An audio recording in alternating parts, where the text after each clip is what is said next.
ճնշումներ եղան անգամ քարոզարշավի օրերին, ինչ եք կարծում։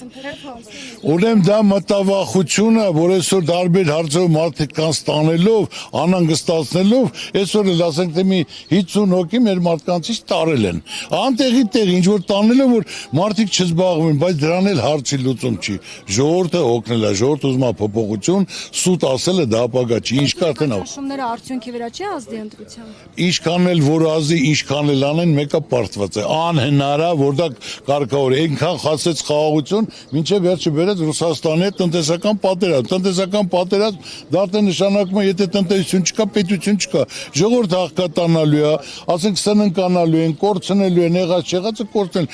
Եվրոպա մենք ուղարկել ենք մի մեքենա, որը 1000 հատ ավտո Ռուսաստանը գնում։ Մի մեքենա երկի հարց կարգավորում է ժողովուրդ ջան։ Բայց ինչու եք վստահ որ Փաշինյանը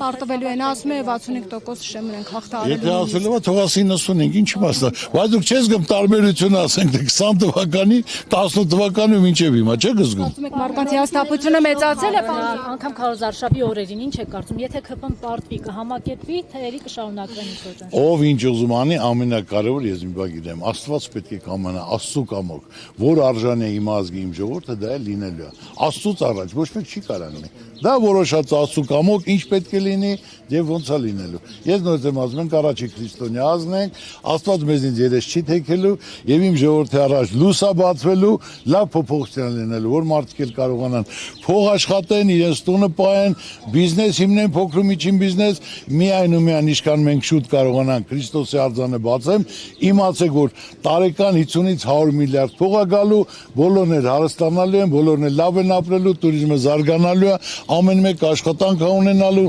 ներդրում լինելու եւ մեր երկիրը ծաղկելու է։ Հիմնավորած ես նորից եմ ասում, այսօր արդեն ամբողջ աշխարհը սպասում է գա։ Խնդրեմ գնացեք, բարձրացեք, այսօր որով բարձրանում են։ Ես ասեմ կինոֆեստիվալին ուղարկել էի, որ ներկայացնեն առաջի էջի վրա, որ ամբողջ աշխարհը ընդեղ էր, որ փոքրիկ պետություն մեծ ամբիցիաներով։ Մենք չափից մեծ ենք բռնցրել, որ կարողանանք մեր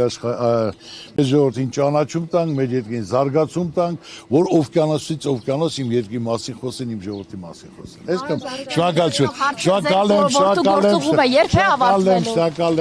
եմ։ Ձեր որդու գործողումը երբ է ավարտվելու։ Փաշինյանն ասում է հայ-ռուսական հարաբերություններին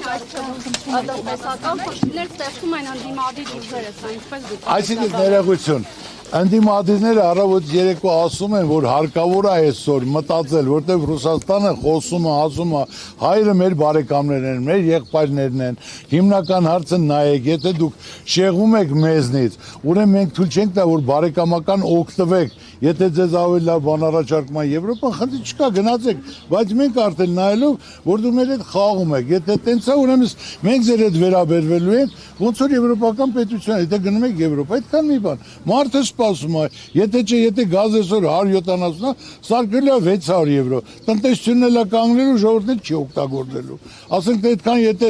ամսական 160 միլիոն դոլար Հայաստան փողեր գալի տրանսֆեր դա գալու, եթե տարեկան 3 միլիարդ, որ ասենք թե ապրանքի արտահանումից դա չիրներ, խաղողեր, չգիտեմ, գիլասեր, կոնյակեր, ինչ որ ասենք ձուկեր, ուղարկում են, հիմա դա էլ չի գալու։ Դե կարանք ապրենք, թող ապրենք, կարա դրա տակից դուրս գա թող դուրս։ Շնորհակալություն։ Երբ ավարտվեն ժամանակ կգա, շնորհակալություն։ Նայել, հենց այդ ուզում, ցաղուկյան ճախոտ։ Մեր ուզմավորի չբերեն, աշխարհը քանդը։ Ոչ ես քուցով տանեմ։ Այս մարդին ոչինչ ավ։ Շատ հերար է, 100 տարի ոտի վրա ապրես, բալեքը ապրես։ Մնա դիտակ չնդես։ Հա, ես քուցով տանեմ։ Ապրես։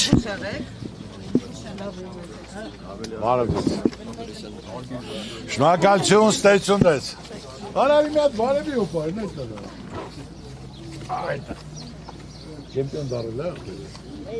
Սեպտեմբերն է Էստոնիա։ Հիմա երկրորդ տեղ ես, թե առաջի։ Հələ չեմ կպել սեպտեմբերին։ Հենց առաջ տեղն ես գալիս ես օպարի մոտ։ Հա։ Երևա։ Ստեցություն դες։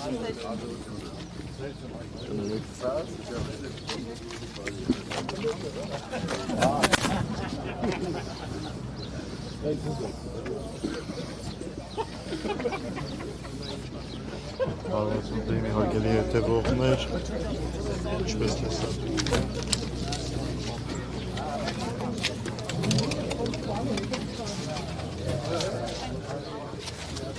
Բաղդասարյան։